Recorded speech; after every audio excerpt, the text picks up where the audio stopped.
Qatar के मामले में तो हमने देखा है कि अमेरिका कितना बेबस है। जो ताकतवर मुल्क हैं उनके अंदर आपको पॉलिटिकल विल नज़र नहीं आता। उनकी अपनी कोई रिज़र्वेशंस हैं। आज़ादी कभी किसी को मुज़ाकरात से या मुआहदों से किसी भी कौम को कभी नहीं मिली है। ये अमन प्लान जो अभी लेटेस्ट फॉर्म में मार्केट में आया है, ये जी, किसी को कबूल नहीं है। इसराइली फोर्सेस की गजा में वहशियाना कार्रवाइयां जारी हैं। मासूम और निहत्थे फ़लस्तीनियों पर मुसलसल बमबारी जारी है। इसराइली जंग ने तबाही की दास्तानें रकम कर दी हैं। इंसानी बहरान बदतरीन हो गया है। भूख, प्यास और हमलों से फ़लस्तीनी जो हैं वो दोहरी मुसीबत का शिकार हो चुके हैं। उधर इसराइली फ़ौज ने गजा की तरफ इमदाद ले जाने वाले ग्लोबल समूद फुटेला पर हमला करके तमाम अफराद को गिरफ्तार कर लिया है। जी हाँ, और अगर इस बात करें तो ग्लोबल फ्लोटीला के तर्जुमान के मुताबिक गिरफ्तार अफराद में स्वीडन की माहौलियाती कारकुन ग्रेटा थनबर्ग, पाकिस्तान के साबिक सेनेटर मुश्ताक अहमद और नेल्सन मंडेला के पोते समेत 200 अफराद को गिरफ्तार किया गया है। मगर गिरफ्तारियों के बावजूद ये मिशन जारी है। जहाज अब भी बुहेरा रूम के रास्ते गजा का मुहासरा तोड़ने के लिए रवां दवा है और गजा के साहिल तक पहुंचने की भरपूर कोशिश भी कर रहे हैं। और इसके साथ साथ ग्लोबल समूद फ्लोटीला पर हमले और कारकुनों की गिरफ्तारियों के खिलाफ दुनिया भर में एहतजाज शुरू हो गया है। फ़लस्तीनियों से भरपूर यकजहती का भी इजहार किया जा रहा है और हमले और गिरफ्तारियों की मजम्मत भी की जा रही है। इटली, यूनान, स्पेन, ब्राज़ील, कोलंबिया, अर्जेंटीना समेत हम देख रहे हैं दीगर मुल्कों में भी बड़ी तादाद में लोग सड़कों पर निकल आए हैं और धरना दे रहे हैं, एहतजाज कर रहे हैं। मुजाहिरीन की जानिब से आलमी बरादरी से ये मुतालबा किया जा रहा है कि इमदादी कारकुनों के तहफ़्फ़ुज़ के लिए फ़ौरी और मौसर इक़दाम किए जाएँ। इसराइल को वहशियाना तशद्दुद से रोका जाए और असलहे की तरसील बंद की जाए। अब खबरें ये आ रही हैं कि इसराइली हुकाम ने ग्लोबल स्मूथ फ्लोटीला के गिरफ्तार कारकुनों को यूरोप डिपोर्ट करने का फैसला किया है। और उसके साथ साथ सदर मुमलिकत आसिफ अली जरदारी और वज़ीर आज़म शहबाज शरीफ ने ग्लोबल समूद फ्लोटीला पर इसराइली जारहियत की शदीद मजम्मत करते हुए इससे इंसानी हुकूक और बैनुल अक़वामी क़वानीन की संगीन खिलाफ वर्जी करार दिया। और उधर जी मौलाना फजलुर रहमान ने भी डोनाल्ड ट्रंप के गजा अमन प्लान को मुस्तरद कर दिया और समूद फ्लोटीला पर हमले के खिलाफ आज मुल्क गिर एहतजाजी मुजाहरे करने का ऐलान भी किया गया है। इसी तमाम तर सूरत पर बात करने के लिए हमारे साथ मौजूद हैं माहिर डॉक्टर शाजिया अनवर चीमा साहिबा। डॉक्टर साहिबा, खुश आमदीद कहेंगे आपको प्रोग्राम में। गजा में इंसानी बहरान बदतरीन हो चुका है। गजा की तरफ इमदाद ले जाने वाले ग्लोबल फ्लोटीला पर भी इसराइल ने हमला कर दिया है। कई अफराद को गिरफ्तार किया गया है। अमरीका इसराइली दहशतगर्दी का नोटिस आखिर ले क्यों नहीं रहा? क्योंकि हमने ये सुना था कि कतर के मामले पर भी डोनाल्ड ट्रंप की खासी गर्मा गर्मी हुई है नेतन्याहू के साथ और अमन मुआहदे के हवाले से। जी, बिल्कुल, कतर के मामले में तो हमने देखा है कि अमेरिका कितना बेबस है और अल्टीमेटली हम्म। नेतन्याहू जो है उससे माफ़ी मंगवाने के बाद अम, अब अमेरिका ने कतर के साथ खुद जो है वो एक मुआहदा कर लिया है उनके डिफेंस का, हम्म। कि उन पे हमला जो है वो उनकी अपनी सॉवरेनिटी पे होगा और इसके लिए भी वो अपनी जो सारे जो उनके कांग्रेस के मेंबर हैं और वहाँ पे कोई बिल पास नहीं हुआ, एक एग्जीक्यूटिव ऑर्डर हुआ है। तो आप ये इससे अंदाज़ा लगा ही सकते हैं कि ये फैसला भी ट्रंप को अपने ऑफिस में बैठकर ही करना पड़ा है। हम्म। उनकी जो ब्रॉडर जो उनका हुकूमती निज़ाम है और जो उनके सारे सेनेटर हैं, उनसे शायद ये चीज़ मनवाना बहुत मुश्किल हो जाता है। जैसा कि कहते हैं कि उनके सारे सेनेटर जो हैं वो पेरोल पे हैं, जी। एपेक और ज़ायनिस्ट लॉबी के। उसके बाद आपके सवाल में एक और चीज़ ये थी कि अब आलमी दुनिया जो है वो क्या करेगी फ्लोटेला के मामले में? आलमी दुनिया क्या कर सकती है? पिछले 3 साल से क्या कर रही है? पिछले हम्म। 70-80 साल से क्या कर रही है? हम देख ही रहे हैं। जो ताकतवर मुल्क हैं उनके अंदर आपको पॉलिटिकल विल नज़र नहीं आता।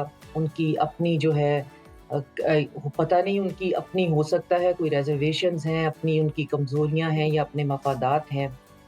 तो यही होगा, लेकिन ये फ्लोटेला जो है ये हमारे नाज़रीन को समझने की ज़रूरत है कि ये जो 40 जहाज़ हैं, कश्तियाँ हैं, इनके अंदर इतना सामान नहीं है कि गज़ा के अंदर से भूख ख़त्म की जा सके। ये एक हम्म। सिंबॉलिक, एक जेस्चरल सा एक इसमें एलिमेंट है कि गज़ा के लोगों को सिर्फ़ ये बताया जा सके कि वो अकेले नहीं हैं और हम्म। दुनिया उनके सामने, आम इंसान उनके सामने साथ उठ खड़ा हुआ है।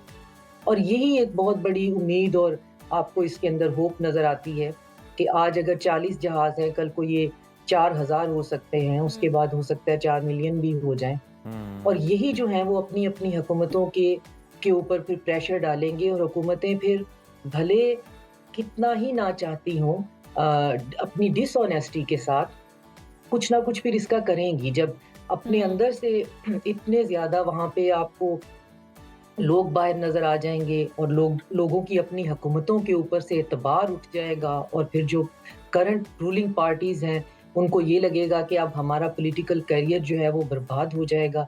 तो ये तारीख़ में हमने देखा है। एक चीज़ तो ये देखी है कि आज़ादी कभी किसी को मुज़ाकरात से या मुआहदों से या किसी भी कौम को कभी नहीं मिली है। हमने हमेशा हिस्ट्री में राइट। पढ़ा है कि आज़ादी जिसने भी ली है वो लड़ के ली है, लड़के फाइट लिए करके ली सही। है। और दूसरा ये कि जब आम बंदा सड़क पे निकल आता है अपनी पावर का अंदाज़ा करते हुए, तो फिर वो बड़े से बड़ी जो ढिठाई के फैसले हैं उनको भी चेंज करवा देता है। यकीनन शाज़िया ये भी साहिबा तारीख एक में अब हमने नया देखा है। और इनकलाब जिस तरीके से आएगा हम और लोग जिस तरह से मुजाहिरे अब शुरू हो चुके हैं, हमने पहले भी देखा और आपने भी जैसे कि कहा कि सिंबॉलिकली एक उम्मीद जाहिर की गई है, लेकिन उस उम्मीद पर भी हमला शुरू कर दिया गया और इससे अब हम देख रहे हैं कि इसराइल पर दबाव भी शायद पड़े। आपको लगता है कि किसी हद तक उस पर दबाव पड़ेगा और सिहोनी रियासत इस दबाव से निकल पाएगी? इसराइल पर दबाव इसलिए नहीं पड़ेगा क्योंकि उसके पास हमेशा से इम्प्यूनिटी है। वो कुछ भी करे उसको कभी किसी ने कुछ नहीं कहा। 2008 में हम लोग जो भूल जाते हैं माज़ी के वाक़यात, गज़ा में इसी तरह कहत साली थी, इसी तरह का एक एपिसोड चल रहा था। लोग तो समझते हैं ना दुनिया स्टार्ट ही 7 अक्टूबर से हुई है, उससे पहले तो दुनिया एग्ज़िस्ट ही नहीं करती थी, ख़ास तौर पे वेस्टर्न ऑडियंस। तो 2008 में एक वॉलंटियर इसी तरह बोट लेके टर्की से गए थे। उसके अंदर 9 लोग शामिल थे। उनको भी इन्हीं पानियों में 9 के 9 लोगों को इसराइलियों ने हलाक कर दिया। अब ये फ्लोटेला के लोग जो हैं वो हलाक क्यों नहीं किए जा रहे हैं? उसकी वजह ये है कि ये 24 घंटे सैटेलाइट पे देखे जा रहे हैं और उसकी वजह ये है कि ये इन इतने लोगों को एकदम से जो है वो हलाक कर देना मज़ीद इसराइल को नज़र आ रहा है कि ये ख़ास तौर पे यूरोप में जो उसका एक बहुत बड़ा बेस कैंप है, उसकी वहाँ पे बड़ी फ़ैन फॉलोइंग है, बड़ा उसने ट्रिलियंस ऑफ डॉलर जो है वहाँ पे पीआर पे खर्च किया हुआ है। तो वो कहीं उसका ख़त्म ना हो जाए। वरना उसके पास पूरी इम्प्यूनिटी है, वो कुछ भी करे। अगर वो 3 साल से हमारी आँखों के सामने एक कहत और कत्लाम जो है वो उसने जारी रखा हुआ है और आपको उस जेनोसाइड के अपोलोजिस्ट भी मिल जाते हैं, एडवोकेट भी मिल जाते हैं, जो आपकी आँखों में आँखें डाल के आपको कहते हैं कि क्यों ये जस्टिफाइड है। कल ही उनके एक मिनिस्टर ने, इजरायली मिनिस्टर ने कहा है कि हमने गज़ा के लोगों को कहा है कि वो यहाँ से निकल जाओ। अब जो अंदर बच गए हैं ये सिविलियन पॉपुलेशन नहीं है, ये सारे हमास के लोग हैं। उनमें बूढ़े हैं, माज़ूर हैं, बच्चे हैं। तो और दुनिया इस चीज़ को ना सिर्फ मानती है बल्कि अपने मीडिया पे चलाती है कि हाँ बिल्कुल ये सारे हमास के सिंपैथाइजर हैं, ये हमास के लोग हैं। जब आप किसी एक अपार्टाइड स्टेट को इतनी इम्प्यूनिटी दे देते हैं उसके सारे क्राइम से, तो फिर उसने बेलगाम तो होना ही है। बिल्कुल बेलगाम तो वो उसने है ही अपने और शुरू से ही है। ये कोई 7 अक्टूबर से हम नहीं मामला देख रहे। शाज़िया साहिबा, अमरीकी सदर का गज़ा अमन मंसूबा अब हिचकोले खाता दिखाई दे रहा है क्योंकि हमास ने तो कई शिकों पर एतराज़ात उठा दिए हैं जो कि पहले से एक्सपेक्ट भी किया जा रहा था। तब्दीली का मुतालबा किया है उन्होंने। इस्लामी ममालिक की भी तजावीज़ प्लान में शामिल नहीं है। आपको लगता है कि ट्रंप के गज़ा अमन प्लान पर मिनोअन अमल हो पाएगा? ट्रंप का गज़ा अमन प्लान जो है वो उसकी 4 कॉपीज तो मेरे पास हैं डिफरेंट किस्म की। एक अच्छा। वो जहां बन रहा था अटलांटिक काउंसिल में, मैं उसको तब से फॉलो कर रही हूँ। फिर उसके बाद जब ट्रंप ने और उसकी टीम ने उसे बनाया, फिर जब मुस्लिम ममालिक ने बैठकर उसके अंदर अपनी क्लॉजेस शामिल करवाई और फिर जब नेतन्याहू मिला तो उसने अपने जो हैं वो बीच में से सारे के सारे जो है वो तो अब जो नेतन्याहू के बाद जो प्लान सामने आया है वो सारे का सारा ऐसा ही है जैसे इसराइल की रियासत को शदीद खतरा है और फ़लस्तीनियों को डी रेडिकलाइज करने से लेकर हमास को बाहर निकालने तक, उनका सिलेबस चेंज करने तक अजीब अजीब किस्म की क्लॉजेज हैं जिसके अंदर सिर्फ यही आपके सामने आता है कि वहाँ पे इकलौता मसला फ़लस्तीनी है। तो अब ट्रंप का ये है कि अगर उनको नोबेल इनाम चाहिए, जो कि रिसेंटली उन्होंने कहा है कि अगर मुझे नोबेल इनाम नहीं मिला तो ये अमेरिका के लिए एक बड़ी शर्मिंदगी की बात होगी। जी हमें कोई प्रॉब्लम नहीं है, आप एक की बजाय 10 नोबेल इनाम ले लें, लेकिन एक एक्टिव जेनोसाइड रुकवाने के लिए आपको अपने पैरों पे खड़े होना पड़ेगा। अगर आप नेतन्याहू के सामने, एपेक लॉबी के सामने या अपने मरियम एडिल्सन जैसे लोगों के सामने या किसी भी और फियर की वजह से, जॉन एफ कैनेडी की तरह का फेट होने की जी। वजह से या कोई एब्सटीन का कोई इशू है, कोई और आपकी रिजर्वेशन, हमें नहीं पता, हम किसी कॉन्स्पिरेसी थ्योरी में नहीं जाते। सही। लेकिन देखने में तो यही आया है कि जब आपके साथ मल्टीपल सिटिंग्स करके मुस्लिम ममालिक ने अपनी गारंटीज देकर और आपकी बहुत कड़वी गोलियां भी निगल कर और बहुत कंप्रोमाइज भी कर कर फिर भी आपको एक प्लान बनवा के दिया जो कि तब भी मुसलमानों के लिए आइडियल नहीं था। जी। लेकिन उस क्योंकि उसके अंदर जंग रुक रही थी, क्योंकि उसके अंदर जो है वो जेनोसाइड रुक रहा था, तो मेरे जैसे लोग उसको बहुत एडवोकेट कर रहे थे कि कोई बात नहीं, one day at a time देखते हैं और इसको लेके चलते हैं, कोई बात नहीं, बचेंगे तो ही आगे सिलसिला चलेगा। और फिर उसके एंड पे फ़लस्तीन की रियासत का भी एक शामिल था। तो ट्रंप के लिए ये बहुत ज़रूरी है कि वो जी। अपने पैरों पे खड़े हों और स्टैंड हुँ। लें। नेतन्याहू जो है वो बहरहाल खुदा नहीं है, कितना ऐसे भी है। वो डरा-धमका या ब्लैकमेल कर सकता है, हुँ। कितनी ही उनके पास ताकत है। एक अमेरिका का इतना बड़ा सदर जो है और फिर उनकी फेस कीपिंग का भी मसला है। आप 7-8 ममालिक को इकट्ठा करके उनके जी। साथ एक मंसूबा पे अमल करते हैं और फिर वो मंसूबा तो बन ही नहीं सकता, वो प्लान है जब तक उस पे साथ 11 से ज़्यादा जो है वो पार्टीज़ हैं वो सिग्नेचर नहीं करेंगी।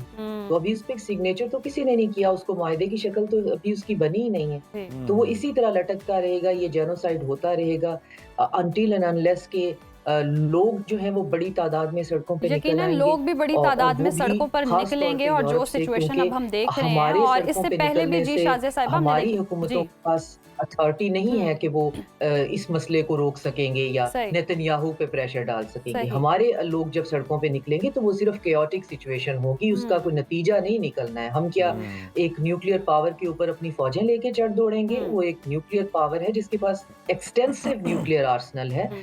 तो उस बेलगाम घोड़े को कंट्रोल भी यूरोप से करना है और जब यूरोपियंस यकीनन बाहर बेलगाम निकलेंगे, घोड़े को कंट्रोल भी उनकी करना है। शाज़िया साहिबा हम देख रहे हैं कि अब लोग मुज़ाहरे भी कर रहे हैं, लोग सड़कों पर भी निकल रहे हैं और इन सब मुज़ाहरों के बाद हम दुआ गो हैं कि गज़ा में अमन हो, फ़लस्तीनियों की मुश्किलात कम हो। बरतानवी मीडिया के मुताबिक हमास मुमकिना तौर पर ट्रंप का मंसूबा जो है मुस्तरद कर देगी। अगर अमन प्लान पर इत्तेफाक नहीं होता तो फिर मशरिक़ वस्ता की सूरत हाल, ख़ास तौर पर गज़ा की सूरत हाल फिर क्या हो? ये प्लान जो अभी लेटेस्ट फॉर्म में मार्केट में आया है, ये जी। किसी को कबूल नहीं है। ये सिर्फ मौलाना फजलुर रहमान को कबूल नहीं है। मौलाना फजलुर रहमान से तो अगर मैं पूछना चाहूँ तो उनसे, आप इंट्रो में बता रही थी, तो मेरा सवाल उनसे ये होगा कि फिर उनके पास प्लान बी क्या है यस। जेनोसाइड रोकने के हुँ। लिए? अगर वो किसी भी प्लान को मानने के लिए तैयार नहीं है, तो ये किसी को भी कबूल नहीं है, जो कि अभी लेटेस्ट वर्जन में मार्केट में आया है। तो उसके बाद ये होगा कि ये जंग जो है वो बिल्कुल, इसको जंग तो नहीं कहना चाहिए, ये जेनोसाइड इनोसेंट पीपल का वो जारी रहेगा। और जब तक कि खास तौर पे जो मिडल ईस्टर्न कंट्रीज खुद जो हैं प्रेशर नहीं बिल्ट अप करेंगे, pressure in the term of embargo करे, ट्रेड जो है वो ख़त्म करे, अपने सफारती ताल्लुकात ख़त्म कर दें, इसको आइसोलेट करें। 1001 चीज़ें मैं आपको गिनवा सकती हूँ जो ये कर सकते हैं, लेकिन उसके लिए पॉलिटिकल विल चाहिए। तो मिडल ईस्टर्न कंट्री, हम तो बहुत दूर बैठे हुए हैं, हमारा तो ना उनके साथ कोई ट्रेड है, ना हमारे साथ उनके कोई सफारती ताल्लुकात हैं।